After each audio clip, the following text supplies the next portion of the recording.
En el nombre del Padre, del Hijo y del Espíritu Santo. Amén. Hoy, en vez de una adoración del mediodía, vamos a tener la lectura de una reflexión muy interesante que ha realizado el teólogo Fabio Salguero.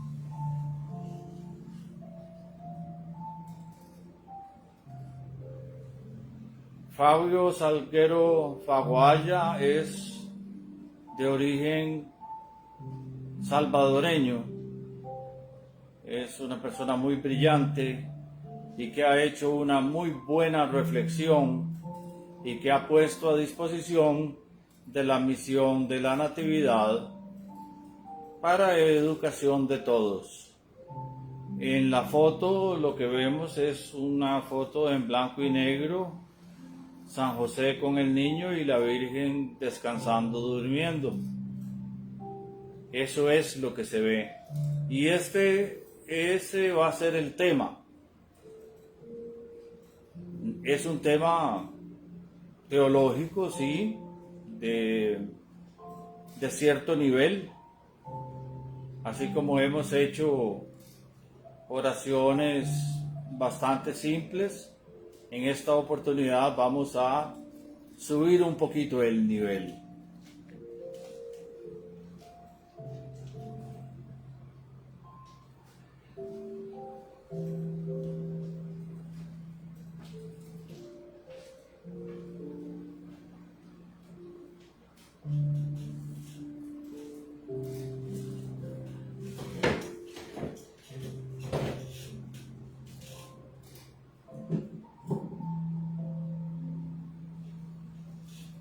Fabio es una persona joven, estudioso, muy dedicado, un cristiano ilustrado.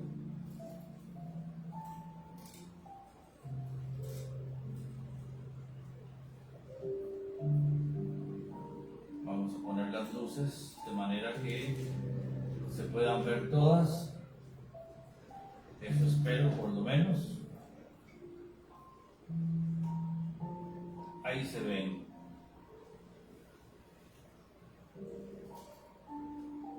Y dice esta reflexión que intituló don Fabio Salguero Faguaga: la sensibilidad de José a la voz del Espíritu Santo. En los evangelios encontramos muy poco acerca de José. Sabemos que fue carpintero, que estaba comprometido con María, una jovencita que resultó embarazada antes de tiempo. También sabemos que José soñaba mucho, sobre todo cuando estaba angustiado y lleno de incertezas, como el qué dirán del embarazo anticipado, o como qué responder al escrutinio de la gente sin sentido humano cuando de sexo se trata. Las incertezas de la vida le arrancaban preguntas a José, y era cuanto más soñaba en busca de respuestas. No siempre lograba encontrarlas. Habremos de suponer, sobre todo porque conocemos de su precaria vida de carpintero, que no era la exclusiva artesanía mobiliaria, no, un hacelotodo, nos aventuramos a decir, un reparador de puertas, un armador de andamiajes para la construcción, un tachador de ventanas, en fin, un emprendedor de la necesidad del día a día.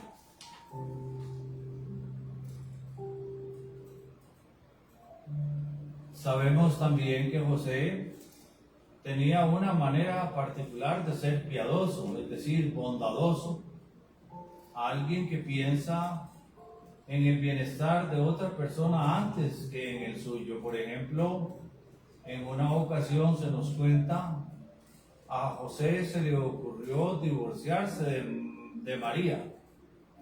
Menuda conclusión.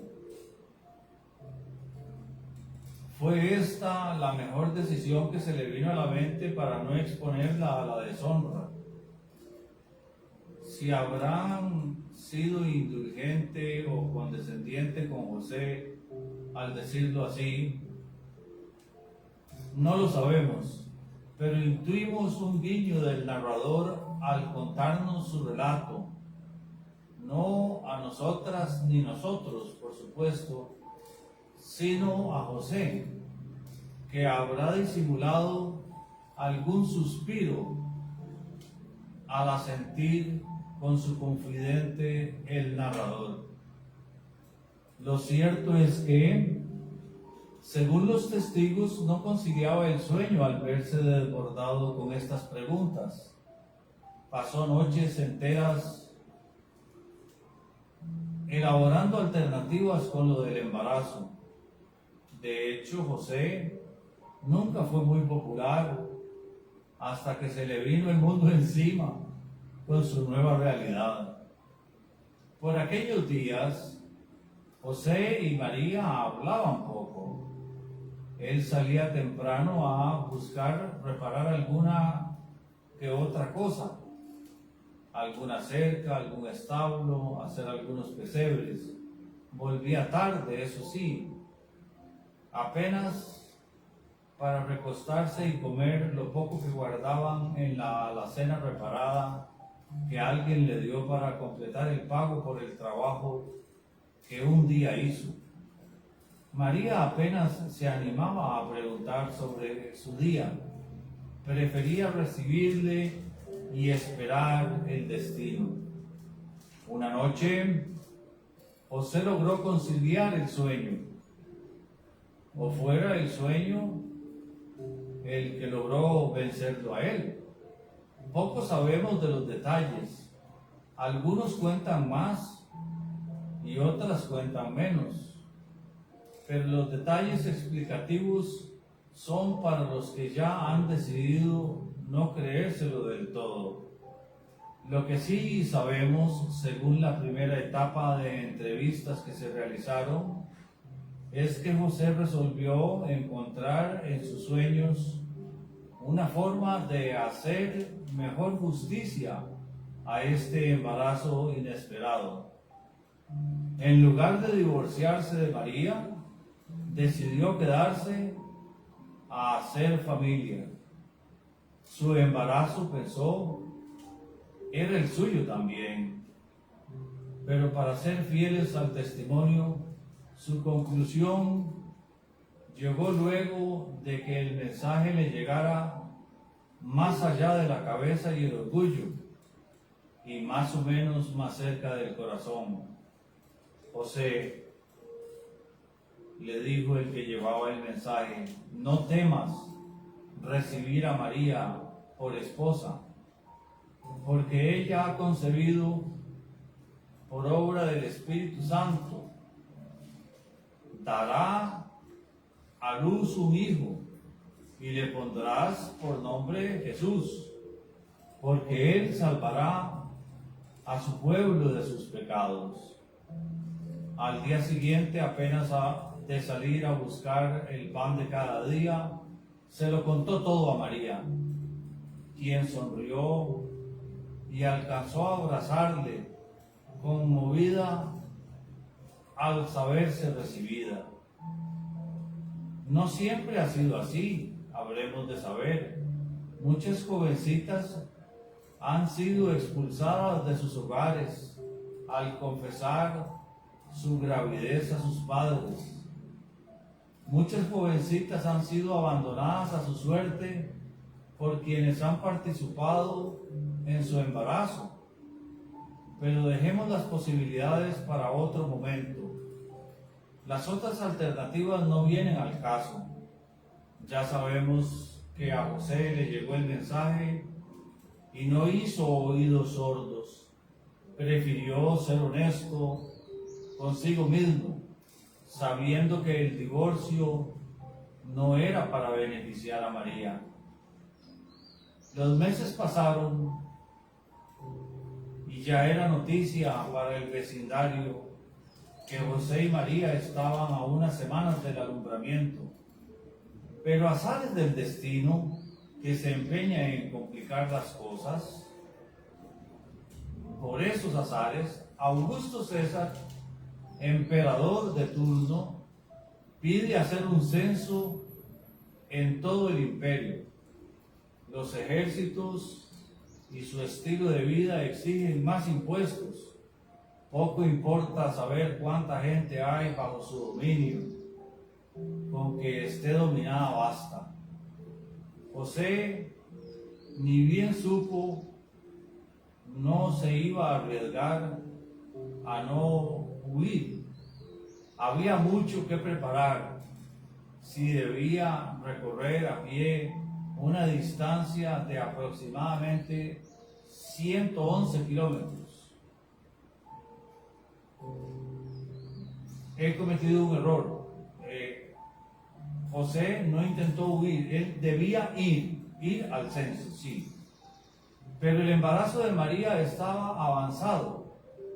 José no quiso dejarla en esa etapa de la vida, y aunque sabía que solo el jefe de familia era requerido en el censo, decidió llevarla. Para algunas personas de la caravana, José era un tonto y un desconsiderado con esa pobre mujer. Para otras, quizás los menos, un hombre que va embarazado junto a María. Dejar a su esposa lidiando con lo del nacimiento, los cuidados del recién nacido y sin poder salir de casa para procurarse lo necesario, no era una opción. Aquí no había pensado, tendré que ir solo por el bien de ella. Para sus adentros, además, era una manera de seguir meditando en el mensaje que el ángel le dejó en sus sueños. Ese mismo mensajero, o quizá otro, porque son tantos de los que Dios echa mano, se había adelantado a José y María y a la caravana en la que viajaban para censarse en su ciudad natal. El mensajero encontró a unos pastores en Belén que, en comparación con José, sí lograban conciliar el sueño siempre que les parecía. Ya sabemos que los pastores son de poco fiar, y más sabemos que es improbable que Dios les favorezca rodeándoles de su gloria. Pero nuevamente, según las entrevistas realizadas que se llevaron a cabo en aquella región, fueron varias personas los testigos de ese resplandor en las afueras de la ciudad. Muchas personas tuvieron miedo de esa luz, incluyendo a los pastores. Para algunas, la oscuridad les resulta más reconfortante, porque la luz y la verdad les incomoda. Pero bien, los pastores, cada uno por separado, contaron su versión de la historia, y creámoslo o no, marginando alguno que otro detalle, coincidieron en que ese mensajero les dijo: no tengan miedo, miren, les traigo buenas noticias que serán motivo de mucha alegría para todo el pueblo. Hoy les ha nacido en la ciudad de David un Salvador, que es Cristo el Señor. Si pudiéramos ver al narrador guiñándonos un ojo, comprenderíamos que ese niño no es únicamente de José y María, sino de toda aquella persona que haya sido marginada de la historia y dotada, como los pastores, de los prejuicios que les distribuye las gentes de bien. Claro, los pastores no podían disimular, se les notaba en el rostro el sinsentido del mensaje. Por eso, el mensajero, un poco sonrojado, porque en comparación con la piel de las gentes de aquella región, los ángeles viniendo de donde vienen no pueden ocultar el cambio de colores en su tez. Cuando nacen son rosados, cuando están tristes se ponen azules, cuando están acalorados se ponen rojos, cuando se enferman se ponen verdes y cuando están asustados se ponen amarillos. Pues bien, el sonrojo de haber dicho algo sin sentido y sin contexto.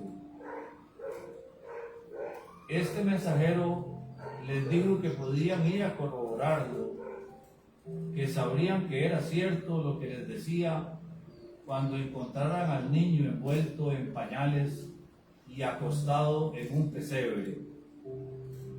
Los pañales habrán sido idénticos a los que envolvieron a Salomón, nada lujosos, por cierto, sino largas tiras de tela que mantenían quietos a los bebecitos para que pudieran crecer bien. Además, decir que lo de los pañales es sabiduría ancestral de quienes han asistido partos a lo largo de sus vidas, pero no es de los pastores ni las parteras de quienes estamos hablando, aunque tengan la misma función, porque unos llevan a pastar y las otras traen para acompañar. Pues bien, cabe mencionar que con el anuncio de este nacimiento surge un coro celestial en la tierra de la miseria. Es el canto de la paz para quienes la voluntad es su único medio para hacer justicia a quienes son difamados por dedicarse a labores mundanas. Por esa razón, no solo a las gentes de Belén les llegó la noticia, y para quienes la recibieron, comprendieron que la salvación está cerca cuando la gloria de Dios se ve en la tierra, cuando el amor y la verdad se encuentran y la justicia y la paz se funden en beso fraterno. Los sabios, realmente sabios de Oriente, percibieron este canto en la sinfonía de una lluvia de estrellas, pero se fijaron en la disonancia de una en particular y la siguieron.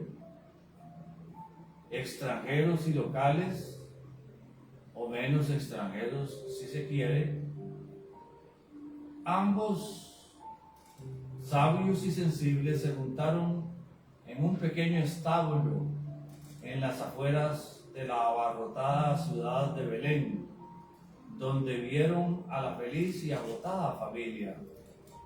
Todas las personas que se acercaron a ver al recién nacido coincidieron en que lo encontraron como lo había dicho el mensajero, en un pesebre. El pesebre fue la señal para reconocerlo, y ahí había de buscársele y encontrársele.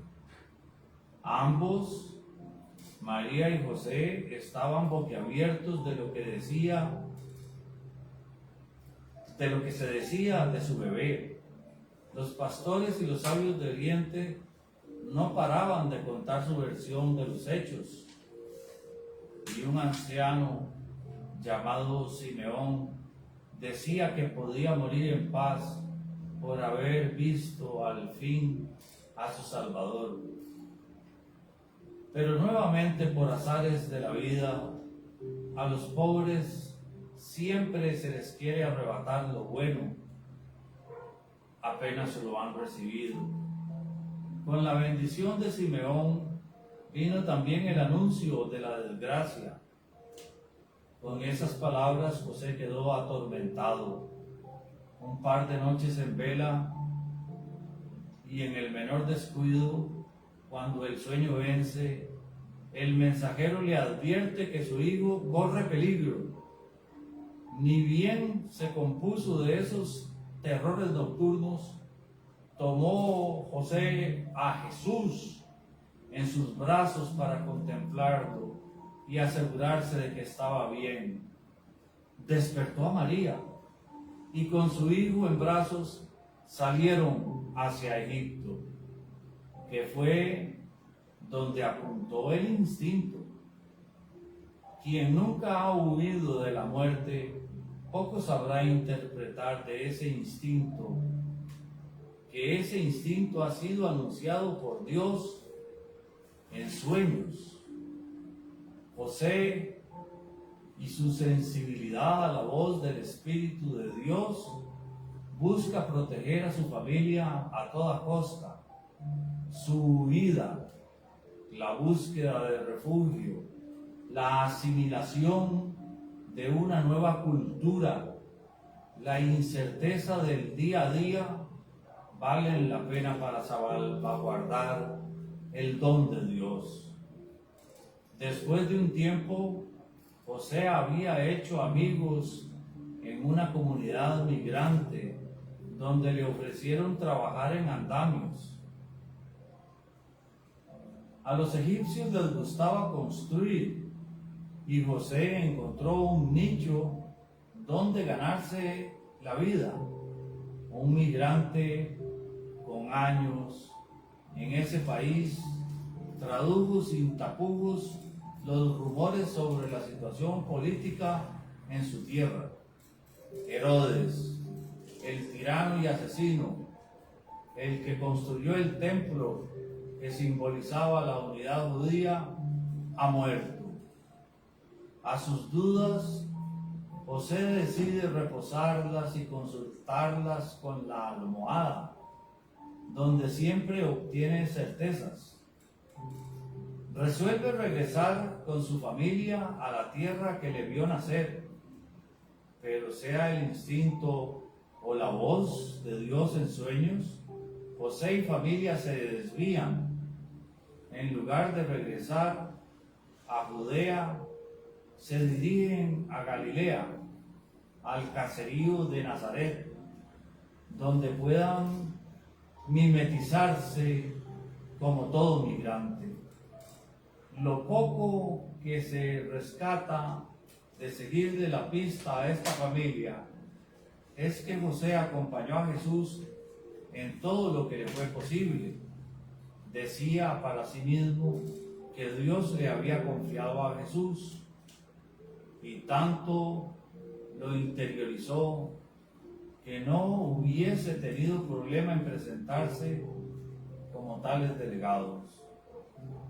Si me lo preguntan a mí, testigo por fe, podría decir que José y María, cada vez que se topaban con alguien desconocido, se presentaban así: yo soy José y esta es mi esposa María y este es Jesús, el niño que Dios nos ha confiado.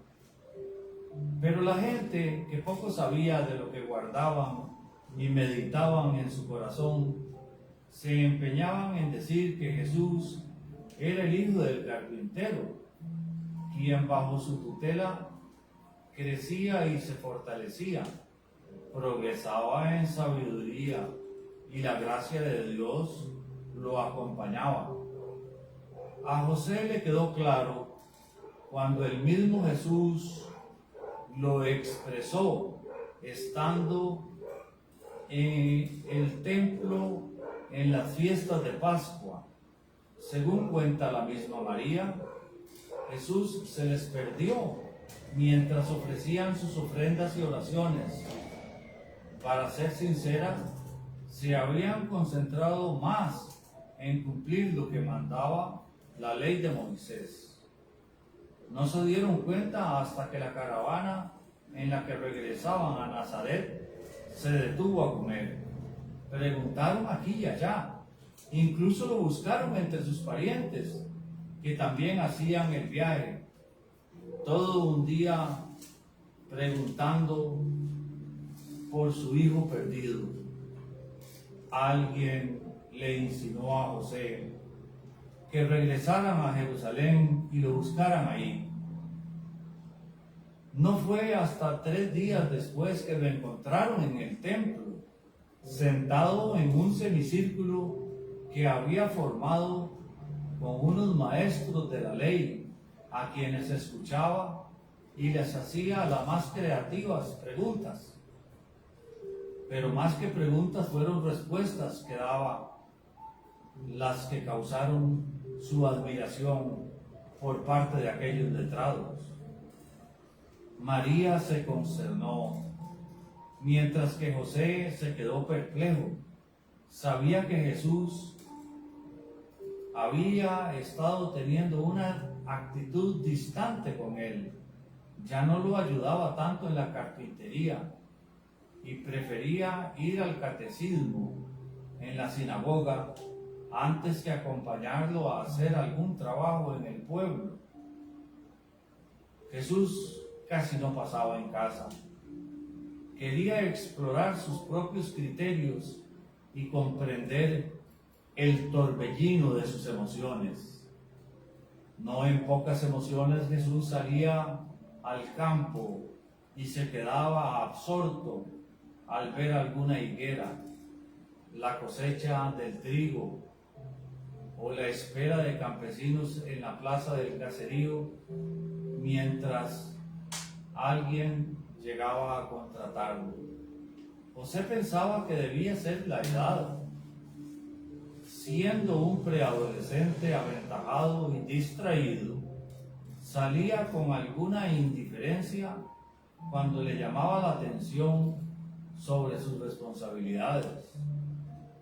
En una ocasión en el templo, María le increpó, se le acercó y le tomó del brazo diciendo que por qué se había portado así con ellos.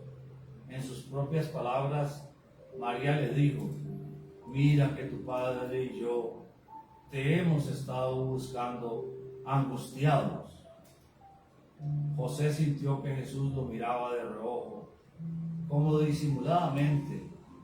María recuerda que Jesús le dijo: ¿por qué me buscan?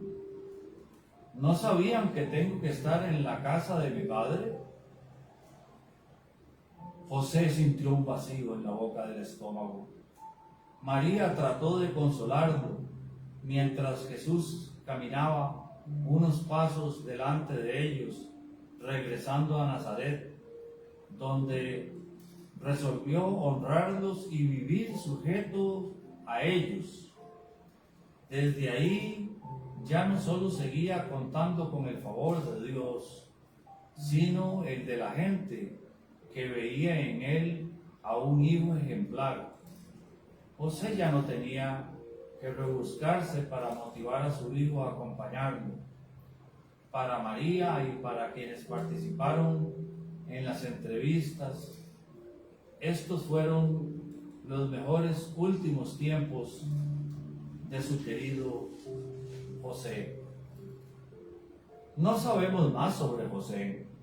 Su vida en la narrativa de esta historia es capítulo cerrado, pero su inspiración sigue siendo un ejemplo de la sensibilidad de percibir la voz de Dios a través de los sueños.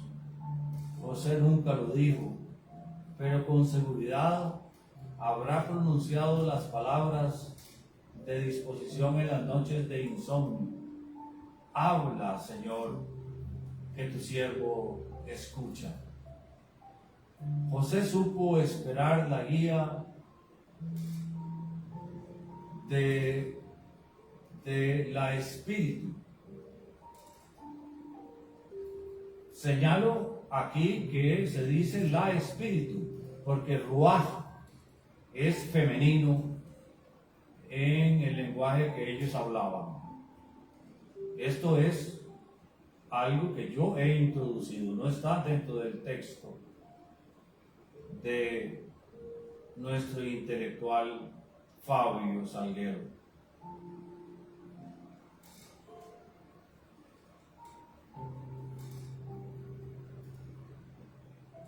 José supo esperar e interpretar la voluntad de Dios frente a las preguntas circunstanciales de su tiempo. José sabía que Dios actúa en las horas del sueño para solucionar problemas que no se pudieron resolver en el día, para mostrar sus caminos y traer al corazón su palabra. María y José y las mujeres y hombres con los que se cruzaron fueron personas piadosas que hicieron lo que tenían que hacer en el día cotidiano, mientras Dios los visitaba para encargarles el próximo paso. Cada quien en el discernimiento personal o en el comunitario está invitada e invitado a llamar al conflicto por su nombre y a promover la protección de los más vulnerables, animado y acompañando a quienes tienen una experiencia de vida abrumadora, cuidando nuestras conversaciones, migrando en nuestras posturas y pensamientos, imaginando y reconstruyendo nuestras vidas desde el siempre presente futuro de Dios. De José se habla poco en los evangelios, pero su ejemplo de vida, con sus errores y aciertos, deja huellas seguras para transitar de nuevo el camino a Belén, el camino del exilio y el retorno a casa. Esta es una reflexión profunda. Ha indudablemente requerido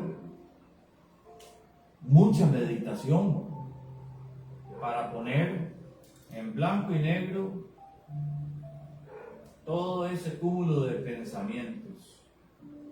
No hay nada que agregar a este texto, nada más dar las gracias a Fabio porque nos ha permitido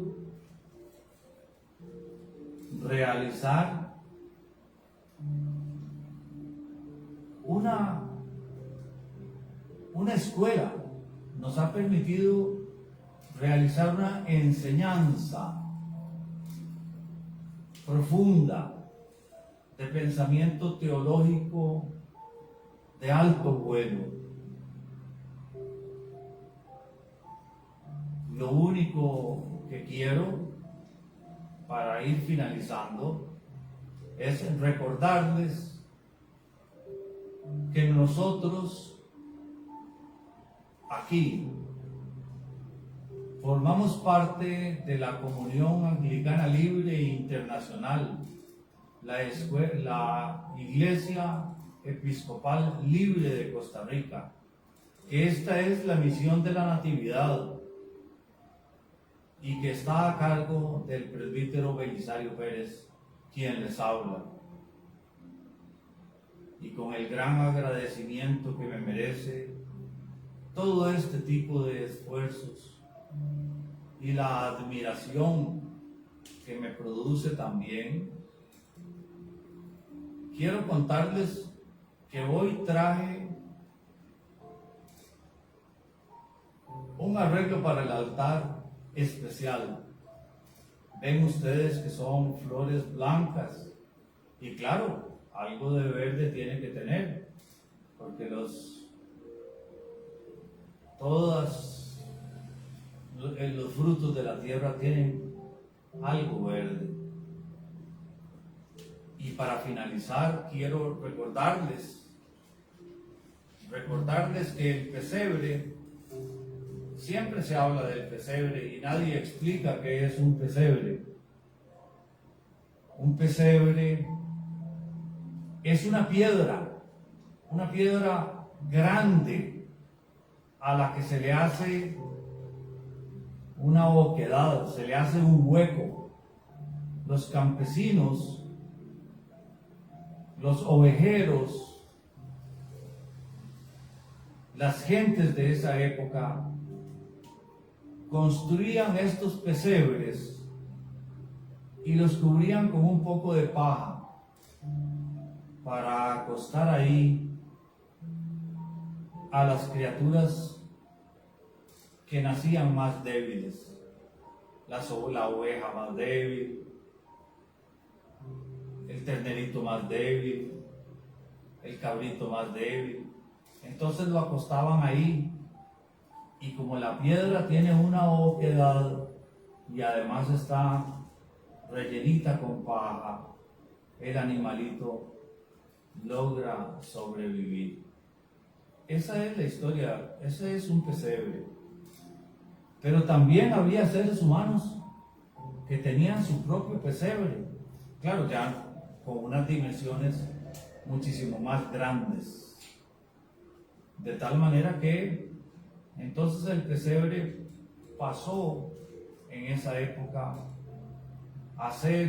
de ser un elemento única y exclusivamente para proteger y que sobrevivieran aquellos animalitos que habían nacido más débiles, pasó a ser algo que les permitía a las gentes más pobres dormir protegidos.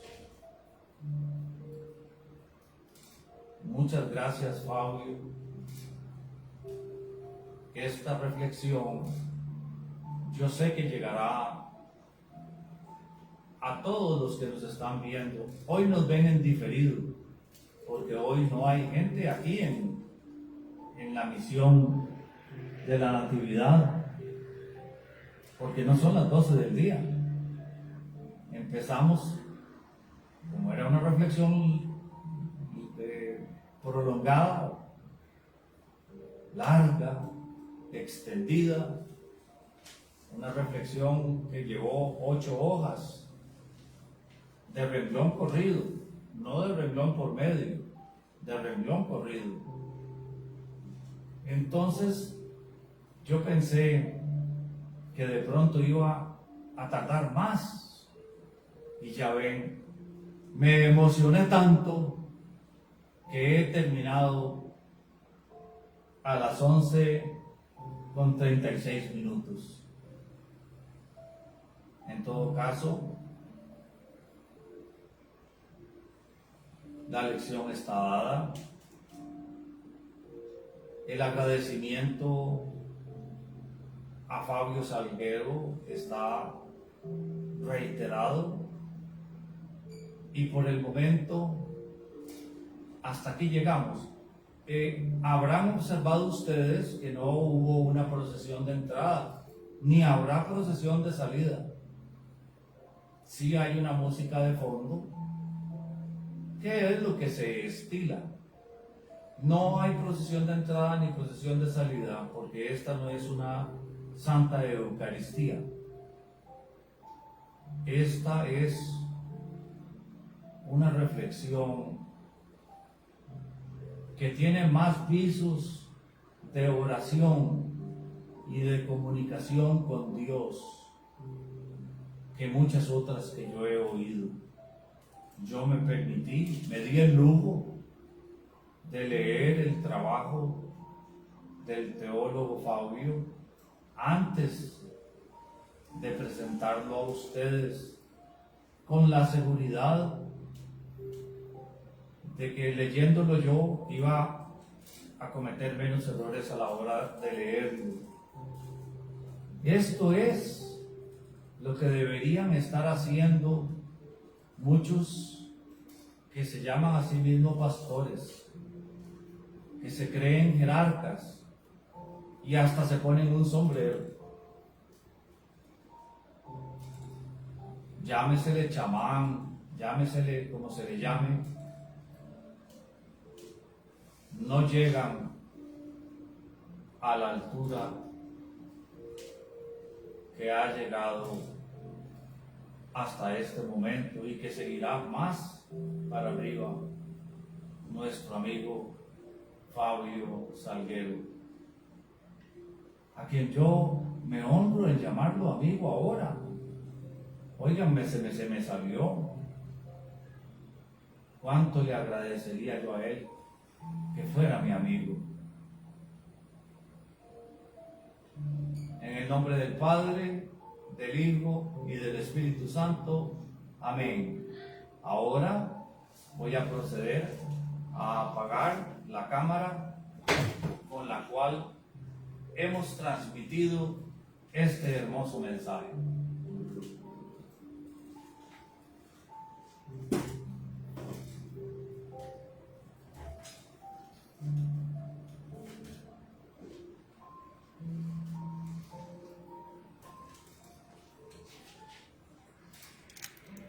No sin antes recordarles que este domingo que viene, es el segundo domingo de Navidad. Y los domingos a las 10 de la mañana nosotros celebramos la Santa Eucaristía. También realizamos este tipo de reflexiones y hacemos oración matutina, oración vespertina, hacemos adoración, orden de adoración al anochecer, al mediodía. Y como esta es la misión de la Natividad, también tenemos un pasito, lo que en Costa Rica llamamos un pasito, un nacimiento. Y ya está aquí en una vitrina y la figura principal ya aparece ahí y se las vamos a mostrar inmediatamente.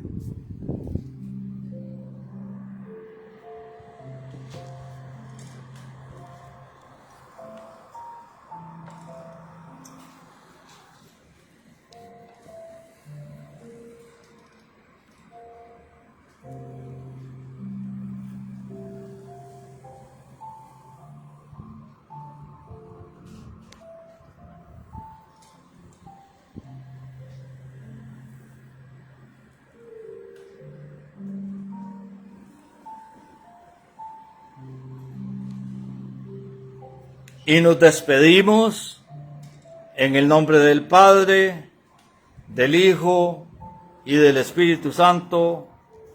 Amén.